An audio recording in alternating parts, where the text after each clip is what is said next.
Welcome to CivilNet. My guest today is Sultan Sooud Al Qassemi, who is an analyst, a writer on Middle Eastern affairs, and is an Emirati, is going to speak with us today about the turmoil in the Middle East, in Egypt, in Syria, in Turkey. Sultan, thank you so much for joining us on CivilNet. Thank you for having me. I know it's a busy time for you. We see your byline all over the place, and it must be an ongoing challenge to try to make sense and articulate the various processes going on. David Ignatius had written the other day that the Middle East is going through a convulsive democratic transition, that this is the beginning of a long journey. Do you agree? I do agree. I think we've seen some setbacks here and there, but I think that the trajectory is very positive. I think that we have to look at this as a 10 to 15-year process at least before we make a decision on whether it's been a success or a failure. You know, we conduct these interviews here at CivilNet not just because, you know, this is the same region and everything that happens in your countries affect us, but also because we too are going through these democratic transitional processes and also wondering really how long does this take? And what Egypt went through 2 years ago, is it the same as what it's going through today? Are the people on the street today asking for the same thing again or something else? I think it's still part of the same process. It's not different. I think the process that started in 2008, in fact, where you had the uprising in Egypt, April 6th, against some corruption, against some cronyism, that culminated in 2011 uprising, and then you had the 2013 uprising. This is all part of a series of uprisings that really demand the same social justice, bread and freedom and dignity that people are after. And can the same thing be said for Syria? That it is that basic search? Well, Syria is really working on parallel lines. You have one line where you have a civil society that's been active inside the country. You have another line where you have a civil society that's been active outside the country in exile. And then you have the militant uprising. So there are three different kind of movements, but in the end, change is the ultimate objective. How you achieve that change is where they differ. And whether you achieve change among the rulers or whether you achieve change in the institutions. That's right. You have several kinds of change. You have the top-down change where you have the governments believe that it is time for them to introduce reforms, and that happened in several countries.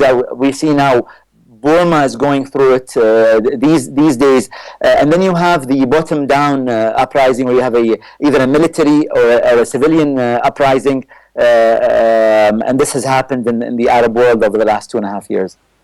The processes that are going on in Turkey as well, they really are about governance, aren't they? They're not just about the individuals involved. It's really about a different sort of inclusive governance. Is that possible to get just through protests on the street? What happens next? Well, if you keep in mind that Turkey was largely a military regime for most of its modern existence, so post-Ottoman Turkey remained highly influenced by the military up until really the 80s and the 90s. And it was only this government, the AKP, that was able to push back the military into the barracks, and in fact has gone after the military, jailing a large number of generals.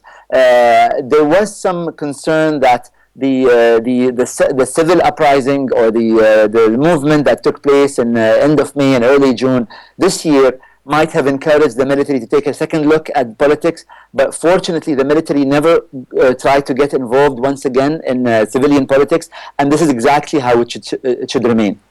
But in Egypt, that's the dilemma, isn't it? That there is this reverting back to the military as the savior, as has happened now with how many presidents?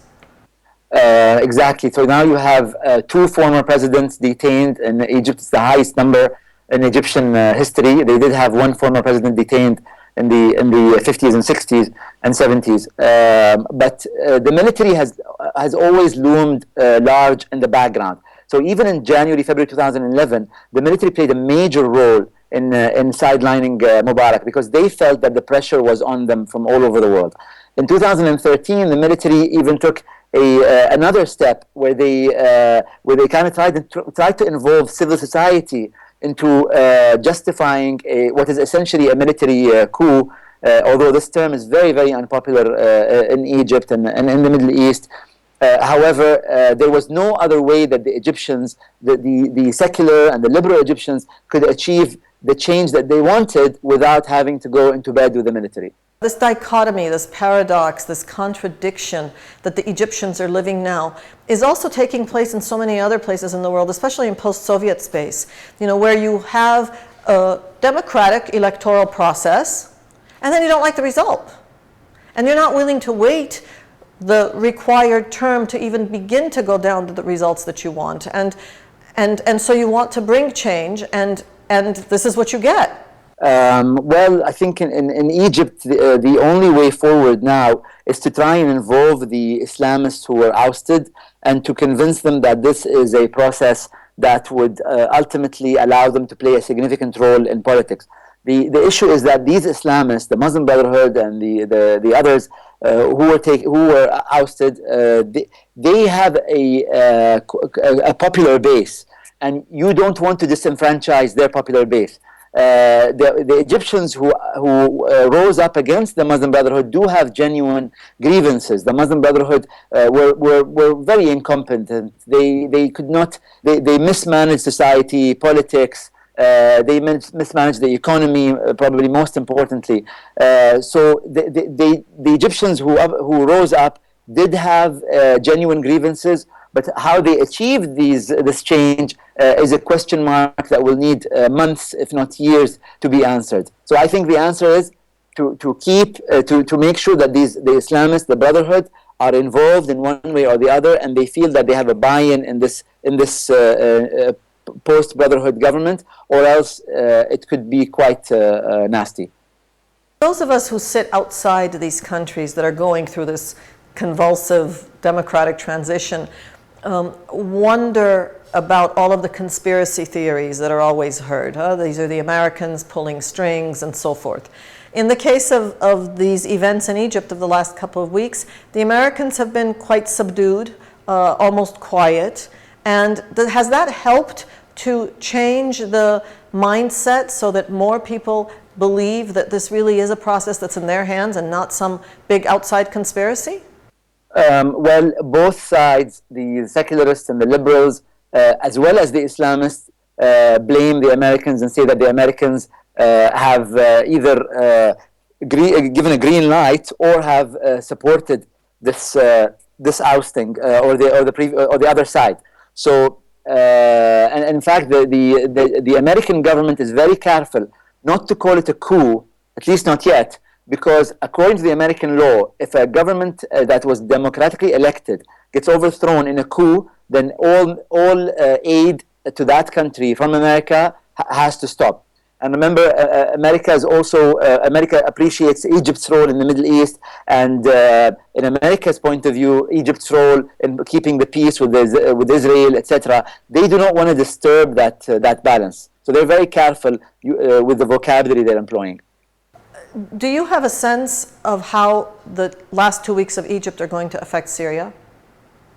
There was some talk that the major Syrian support conference or forum in which the Muslim Brotherhood hosted some Islamists and the former President Morsi spoke at, there was some sense that that was the straw that broke the camel's back for the military, because Morsi actually gave this quote in which he said, we, the presidency, the people, and the army stand with the Syrians in their demands for justice or whatever. So the military, they were quite astonished at that statement and released their own statement the next day, distancing themselves from that statement and saying that the Egyptian military is only for the protection of the Egyptian people and not to get involved in foreign wars. And that's where I think they really did mean Syria. So the Egyptian military is very mindful that they do not want to get involved in the Syrian conflict, and this is in contrast with the Brotherhood administration, who looked like they were moving towards more involvement in the Syrian uprising. Is whoever is tapped to take the leadership next, is that person's first task going to be economic reforms or human rights and rule of law reforms? Because Morsi was blamed for both. Yes, he was. Yes, the absence of both. Well, in fact, there has been a transitional government announced already. The head of the Supreme Constitutional Court, he became interim president, and they're looking at a timetable of between 6 months to 1 year, I think. And the new prime minister is 76-year-old Hazem Bilbawi, who's a former deputy finance minister, who I know personally. He's a technocrat, and he was agreed on by various forces. So they already have a government in place, and the message where they appointed a former finance minister gives you some kind of indication that they are looking at the economy before everything else. So I think that the economy will be the #1 priority now, and then maybe social justice will unfortunately take a back seat, as it had in the last few years as well. On the other hand, considering the interim president comes from the Constitutional Court, who knows? Exactly. In fact, he has been an unknown entity.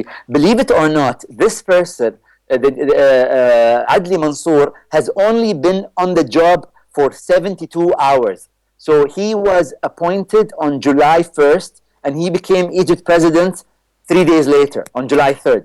So people didn't even have a chance to get to know him. And before they know it, he became their president. Well, convulsive democratic transition explains that as well. Thank you, Sultan Sooud Al Qassemi, for speaking with us and talking about all of the issues all over the place in the region.